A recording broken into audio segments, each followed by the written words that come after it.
On today's program, I'm talking about 7 major end time signs that prove that we're not just living in the end times, we're living at the end of the end times. I'm also talking about the Biden administration's war on gender and 2 things that they're doing right now for the very first time in American history that are unbelievable. I'm also answering your questions. I'm Jimmy Evans. Welcome to the Tipping Point Show.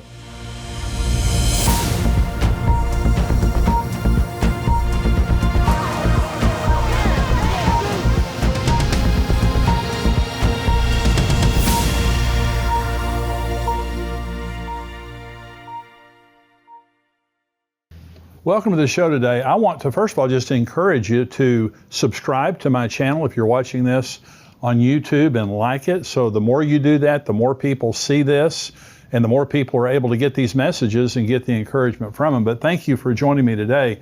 I want to bring this message, first of all, on 7 major end times signs. Now, these are all specific to Israel, but these are all from the Word of God, and they all prove now that we're living in the end times. If you have friends, if you have family members or someone around you and they're scoffers and they scoff at the end times, these things that I'm about to tell you, these are absolutely undeniable signs that the Bible foretold thousands of years ago would happen in the last generation, and they've all happened in the last 73 years. So this is Genesis chapter 1. This is where I want to begin. God said, "Let there be lights in the firmament of the heavens to divide the day from the night, and let them be for signs and seasons and for days and years, and let them be for lights in the firmament of the heavens to give light on the earth."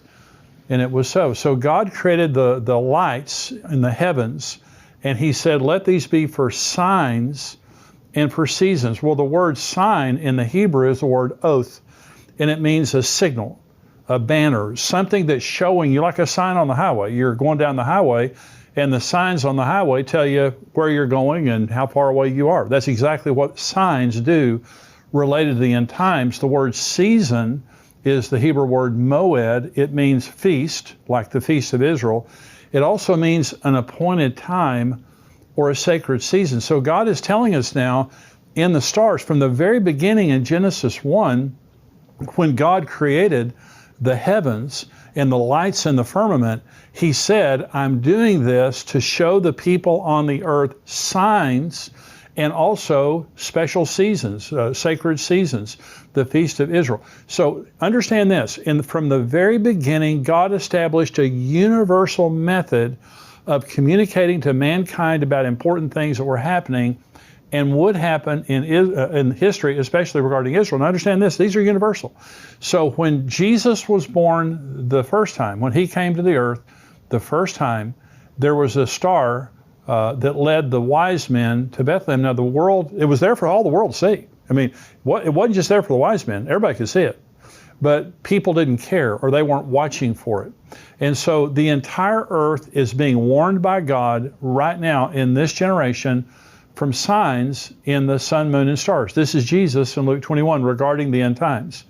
There will be signs in the sun, in the moon, and in the stars, and on the earth distress of nations with perplexity, the sea and the waves roaring, men's hearts failing them from fear, and the expectation of those things which are coming on the earth, for the powers of the heavens will be shaken. There will be signs in the sun, moon, and stars. Jesus is talking about the end times. That's the context of Luke chapter 21. There's going to be signs. I'm going to be showing you things in the sun, the moon, and the stars. They're going to be pointing to my soon return. I'm going to be showing you signs. Well, the question is, have there been signs? The first 2 major end time signs I want to talk to you about are absolutely incredible things that have happened in the sun, moon, and stars in the last 73 years. Okay, remember, this is Joel now, that there's going to be signs in the sun, moon, and stars. This is Joel chapter 2, talking about the end. It says, I will show wonders in the heavens and in the earth, blood and fire and pillars of smoke. The sun shall be turned into darkness, that is a solar eclipse, and the moon into blood before the coming of the great and awesome day of the Lord. Well, the coming of the great and awesome day of the Lord is the return of Jesus, the second coming of Jesus and the rapture. And so before that day comes, Joel says, and by the way, this is what Peter quoted in Acts chapter 2, okay, about the end times. So there's going to be blood moons and there's going to be solar eclipses, okay, in a special way. God is going to show us signs in the heavens that are revealing to us something special is happening. The question is, has it happened? Well, I want to talk about two phenomenal end time signs that have happened in the heavens that had to be God. The first are the blood moons. I don't know if you've heard about the establishment of blood moons, but by the way, a lunar eclipse is a blood moon. When the earth gets between the sun and the moon turns red. It's a blood moon. And so this is what Joel was talking about. Well, there have been 3 sets of tetrads. Now, a tetrad is a set of 4 lunar eclipses that happen back to back in 2 years on Jewish holy days. This would be on Passover. You see the graphic there right now on your screen. Now, these are the tetrad that happened in 2014, 2015. And so on Sukkot of 2014 and 15, you had a blood moon. And then, on Passover, you had a blood moon. Then on Sukkot, you had another blood moon, back to back. This is 4 lunar eclipses, blood moons, that happened over a 2-year period of time, all on Jewish holy days. Now, that happened in 1949 and 50. Remember, Israel became a nation in 1948, and the tetrad of blood moons, like you just saw there, happened in 1949 and 1950, all on Jewish holy days. Then in 1967, the Six-Day War was fought, and Jerusalem was unified. This is what Jesus prophesied in Luke 21, that they would be scattered, and then Jerusalem be trodden underfoot by Gentiles until the times the Gentiles were fulfilled. That was fulfilled in 1967, and in 1967 and 1968, there were 4 blood moons, all on Jewish holy days. Israel becomes a nation, blood moons. The city of Jerusalem is unified, blood moons. Then in 2014 and 2015, there are 4 more blood moons, the ones you just saw, plus there was a solar eclipse in 2014 on the first day of Israel's religious calendar, and there was a partial solar eclipse on the Feast of Trumpets, okay, during the tetrads. Okay, so what is the significance of those blood moons? Well, here's what I believe. In the ones in 1949 and 1950, that was the Holy Land. The Holy Land was given back to Israel. In 1967, 1968, it was the Holy City of Jerusalem, had come back under control of Jerusalem for the first time in 2,000 years. But in 2014 and 15, a lot of people are saying, what's the significance of that? It's the Holy Temple. The activity around the temple picked up huge around 2014, 2015. And by the way, right now, the Sanhedrin is creating the anointing oil to anoint the Messiah when he comes. Everything is ready for the temple. They have all the artifacts ready for the temple, all the temple vessels. They're training priests down in the valley of Jericho. They're training priests. And so they're ready to rebuild. And this is something, and by the way, the Jews for the first time in 2,000 years are praying, legally praying on the Temple Mount and gathering there, sometimes by the hundreds or thousands. It's an amazing thing that's happened. And it started around 2014, 2015, and I believe soon we will see the rebuilding of the temple. That is a major, major end time sign that is in the heavens. It's undeniable. You can look that up on NASA. You can look it up on different types of astronomy programs. The blood moons are real, and they haven't happened. These kinds of things don't happen now for hundreds of years at a time. So these are not regular phenomenon. A lunar eclipse is, but not a tetrad on Jewish holy days. The second major end time sign related to the sun, moon, and stars is the Revelation 12 sign that happened on September the 23rd, 2017. Now, what I'm about to say to you is the second most important thing that has happened in my lifetime regarding the end times. Now, I was born in 1953, so I wasn't around when Israel became a nation. But I was around in 1967 when Jerusalem was reunified. That's the most important thing that's happened prophetically in my lifetime. The second most important thing was the Revelation 12 sign on September 23rd, 2017. Here's the Revelation 12 sign. This is Revelation 12 describing now an end times astronomical sign that's going to happen. You see a graphic there on your screen. But this is Revelation 12. Let me read the scripture, then I'll explain the graphic to you. A great sign appeared in heaven, a woman clothed with the sun, with the moon under her feet, and on her head a garland of 12 stars.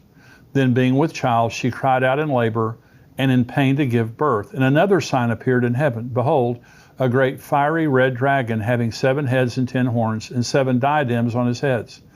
His tail drew a third of the stars of heaven and threw them to the earth. And the dragon stood before the woman who was ready to give birth to devour her child as soon as it was born. She bore a male child who is to rule all nations with a rod of iron. And her child was caught up to God in his throne. Then the woman fled into the wilderness, where she has prepared a place by God, that they should feed her there 1,260 days. Now this was literally fulfilled. Now there is a prophetic fulfillment here related to Israel, but you see on the screen there, you see this graphic. Let me explain it to you. So on September 23rd, 2017, the constellation Leo was above the head of the constellation Virgo. Of course, Virgo is the Virgin, Leo is the Lion. And so the Virgin is Mary, and of course Leo is Jesus. But Leo has 9 stars. Remember, it says that there was a garland of 9 stars over her head. Well, the Leo has 9 major stars that make up the outline. But on September the 23rd of 2017, Mercury, Mars, and Venus joined those 9 stars to make 12 stars that were over the head of the Virgo, constellation Virgo. And then the sun, you'll notice on that graphic there, the sun was over Virgo's shoulder, the Virgin's shoulder. In other words, she was clothed with the sun, and the moon was under her feet. You can see it right there. Then Jupiter, which is called the king planet, which the Jews associate with the Messiah. Now this is extraordinary. The Jupiter entered the womb of Virgo on November the 20th of 2016 and retrograded, which means it stayed in the same place. It looked like it was staying in the same place. It retrograded from February to July, then exited the womb on September the 9th, 2017. It was inside the womb exactly 41 weeks, which is the time of human gestation. And then it came out. It came out between the legs of Virgo. It exited the legs of Virgo. And by the way, it says that the male child was caught up. That's raptured, harpazo. And this is the next graphic here. You'll see now that between the legs of Virgo, there was a red, creepy object. I mean, this is, it's incredible. This is between her legs, and it was redacted by NASA and also by Google Sky. And you say, why? Redacted means they put a little black box over it to block it out from being there. And you can see it if you look carefully between the legs of Virgo there. You'll see that little black box. You'll also see this is the actual image that they're blocking out there. It is this creepy red, it's infrared, creepy red creature that looks like a dragon with 12 heads and all that kind of stuff like that. This actually happened on September 23rd, 2017. And so I'm saying to you, this is absolutely amazing. When Jesus said there will be signs in the sun, moon, and stars, you can check that box. 2 major end time signs have appeared in the heavens. By the way, there's a software program called Stellarium, and this is where some of those pictures come from. By the way, that one of those charts there was a Louis Vega chart. He does phenomenal charts there. But I'm saying to you, you can look this stuff up. God created in Genesis chapter 1 universal signs that the whole world could see. Well, like Jesus came the first time, people didn't care. They weren't paying attention. But Jesus Christ came, and the nation missed it by and large. But there were watchers. There were people watching. The world right now, most people could care less, but you're watching this because you care. And I'm saying in the last 73 years, if we are the last generation, okay, and Psalm 90 says, the days of a man's life are 70 years, or if by reason of strength, they're 80 years. We're 73 years into since Israel was regathered. Let me go very quickly through the next 5 signs. The number 3, this is the number 3 major sign, is the sign of Israel's rebirth for the second time. This is Isaiah 11. It shall come to pass in that day that the Lord shall set his hand again the second time to recover the remnant of the people who are left from Assyria and Egypt, from Pathros and Cush, from Elam and Shinar, from Hamath and the islands of the sea. He will set up a banner for the nations and will assemble the outcast of Israel and gather together the dispersed of Judah from the four corners of the earth. Now, remember, the first time that God regathered Israel was from Babylon. He didn't gather them from the four corners of the earth. It was just from Babylon. This says God will, for the second time, set his hand again to regather Israel from the four corners of the earth. That happened on May the 14th of 1948. That is what started. That was the major sign that started the end times prophetic clock. You can't have the end times without Israel existing as a nation. Here's number 4. It's the sign of Jerusalem under Jewish rule. This is Luke 21. This is Jesus. When you see Jerusalem surrounded by armies, then know that its desolation is near. Then let those who are in Judea flee to the mountains. Then let those who are in the midst of her depart. And let not those who are in the country enter her. For these are the days of vengeance, that all things which are written may be fulfilled. But woe to those who are pregnant, and to those who are nursing babies in those days, for there will be great distress in the land, and wrath upon this people, and they will fall by the edge of the sword, and be led away captive into all nations, and Jerusalem will be trampled by Gentiles until the times the Gentiles are fulfilled. Now, Jesus prophesied that 40 years before it came to pass. By the way, Daniel also in Daniel 9 prophesied exactly the same thing, that the Jerusalem would be destroyed. But Jesus also says Jerusalem will be trodden underfoot by the Gentiles until the times the Gentiles are fulfilled. So the Roman general Titus came, he killed over 1 million Jews. He destroyed the city of Jerusalem. He destroyed the sanctuary. He took the rest of the Jews captive and led them back to Rome, scattered them around the world, just like the Bible says they would. But then in 1967, Jerusalem was reunited under Jewish control, and that was a major, major end-time sign. Now, these things, like I said, these are from the Bible. This has been in circulation for thousands of years. These are not new things, and they're not esoteric. They're not secret or hard to divine. These are clear scriptures that say things that are going to happen in the end times. This is the next sign, the sign of the division of the land of Israel, Joel 3. For behold, in those days and at that time, when I bring back the captives of Judah and Jerusalem, like we just said, I will also gather all nations and bring them down to the valley of Jehoshaphat. And I will enter into judgment with them there on account of my people, my heritage Israel, whom they have scattered among the nations. They have also divided up my land. I've been talking to you about the Biden administration. They're trying now to take East Jerusalem. They're trying to open a consulate in East Jerusalem for the Palestinians, which gives the Palestinians ownership of East Jerusalem. It recognizes the Palestinians as having the ownership of East Jerusalem. Israel's saying, why don't they put it over on Ramallah? Why don't they put it on the West Bank? The Biden administration says, no, we want to put it in East Jerusalem. We want to recognize the Palestinians' right to East Jerusalem. They want to take away the Golan Heights. They want to move them out of the West Bank and out of East Jerusalem where they have settlements. The land, they took away Gaza. They took away the Sinai. The land of Israel is being divided by the United States, by the United Nations. This is happening in your lifetime, and God says that he is angry, that he is going to bring all the nations down and to enter into judgment with them there at the same time. In those days and at that time, when I bring back the captives of Judah and Jerusalem, I'm going to enter into judgment with all the nations because of the way they've treated my people. They've scattered them around the nations, and they've divided up my land. And by the way, it is God's land. No man can claim that land. It is God's land. This is sign number 6. The sign of Jerusalem being the most controversial piece of property on the earth that would cause Armageddon. Jerusalem right now, in the news right now, is in the news more than any other place. It is the most difficult foreign policy issue of the entire earth. No one can solve that problem. This is Zechariah chapter 12. Behold, I will make Jerusalem a cup of drunkenness to all the surrounding people when they lay siege against Judah and Jerusalem. And it shall happen in that day that I will make Jerusalem a very heavy stone for all peoples.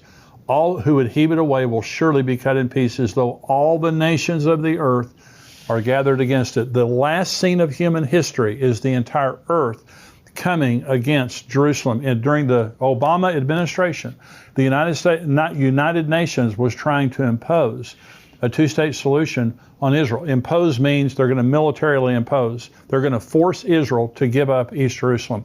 And this is what's going to happen. They're not going to give up East Jerusalem. The Jews have consistently said that Jerusalem is the eternal, indivisible capital of Israel. The world will hate them for that. They will continue to pressure them for that. This is happening in our news right now. You don't have to look around to make this thing happen. This is happening right now. But it's going to get worse until the point that there's an ultimatum given by the United Nations, the armies of the world, but they will ultimately come against Israel. Jerusalem is the most difficult issue today and the most contested piece of real estate on the earth. And here's sign number 7, the sign of worldwide anti-Semitism. Zechariah 14, behold, the day of the Lord is coming, and your spoil will be divided in your midst, for I will gather all the nations to battle against Jerusalem. The city shall be taken, the houses rifled, the women ravished, half the city shall go into captivity, but the remnant of the people shall not be cut off from the city. Then the Lord will go forth and fight against those nations as he fights in the day of battle. Jerusalem, Israel right now, the Jewish people, they're persecuted all over the world. This is the most persecuted group of people in the history of the world. That means generationally, for millennia.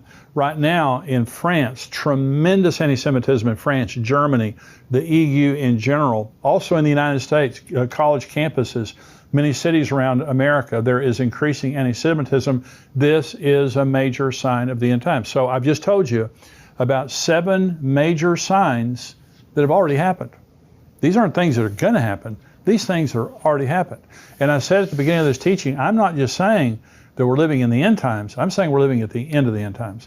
And if there's ever been a time that we need to be looking up and watching for Jesus to come, in the midst of all the lousy stuff that's happening in the world, Jesus is coming. And that's what I keep telling you is the whole purpose of this program is to educate and encourage. I want to educate you about end time theology, end time scriptures, and I want to encourage you that everything that is happening is telling us that Jesus is coming. Now we're going to go to the subscriber only portion right now. I'm going to talk about the Biden administration, the war on gender, 2 things that they are doing right now, the Biden administration, that have never been done before, that every person needs to understand. I'm also answering questions. Hey, if you're not a subscriber, $7 a month, $77 a year, endtimes.com. Go there, become a subscriber so you can get everything we get. And we have articles through the week. We have all kinds of other stuff. I'm interviewing Mark Biltz, Pastor Mark Biltz, and also I'm interviewing Pastor Billy Crone next week. We have interviews that are coming up, all kinds of good stuff, not just the Tipping Point Show. I want you to be able to get all of it. $7 a month, $77 a year. If you are a subscriber to endtimes.com, you can't watch the full version here on YouTube. You've got to go over to endtimes.com. And so thank you for joining us. Subscribers, stay tuned.